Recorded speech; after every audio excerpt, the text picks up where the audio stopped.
30 years in the future, humanity still survives, having pulled together, keeping their spirits up, and pulling out from the grim fate of the frost. But now, a new threat arises: humanity itself. Hey there, strategy gamers, and welcome to my humble channel where I talk all things strategy games. And today, let's talk about this little slice of gameplay for Frostpunk 2. Things seem similar, but under the surface, Frostpunk 2 is quite a different game.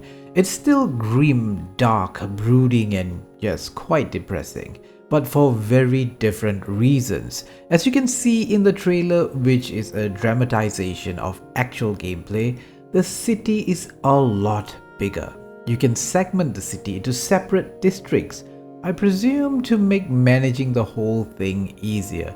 If I were to make a guess, they would be district-specific policies or ways to make them unique. But with a bigger bustling city comes the turmoil of people with different needs, wants, and agendas. The frost is no longer the gravest threat. When ambitions, ideologies, and beliefs clash, the people are now the threat to the city. Society is at the brink of collapse. Frostpunk 2 seems to be a game of political chess moves. As steward, there seems to be a new voting mechanic with the council in place, something that's like a parliament where the people's voice can be heard or maybe suppressed.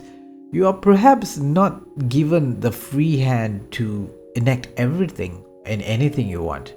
You'll need the support of the people, or at least until you turn it into a totalitarian regime. I'm pretty sure you can do that in this game. Frostpunk 2 is doubling down on allowing you the freedom to shape the future of your city and its citizens.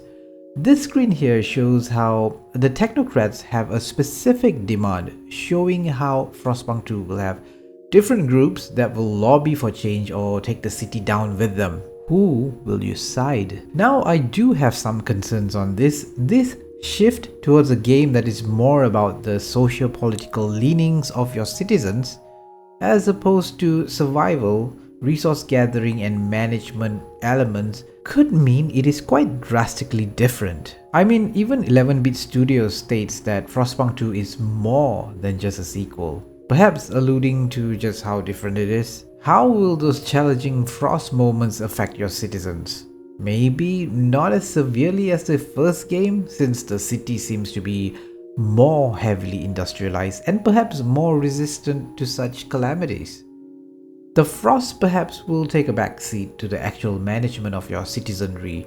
I think Frostpunk 2 tries to evolve the survival city builder from mere survival to being the architect of your society.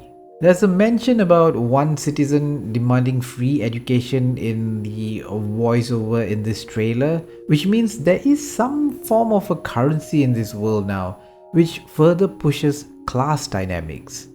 They did talk about how oil is going to be a thing in Frostpunk 2. Will oil be the currency of some sort? I don't know, maybe it's just fuel or engine of growth for your city. Finally, we've got some sort of a targeted release date. Yes, after 2 years since announcing the game, we finally officially know that Frostpunk 2 will be available in the first half of 2024.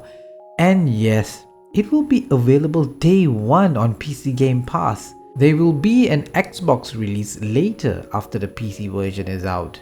So tell me in the comments, are you going to play this game and on what platform? What did you think about the trailer and what sort of city do you want to build? Also, how many of you have PC Game Pass? I'm genuinely curious. Anyway, this was a short video, just something a little different than my other videos. I might do a few of these sort of videos in the future when there's news of exciting new strategy games.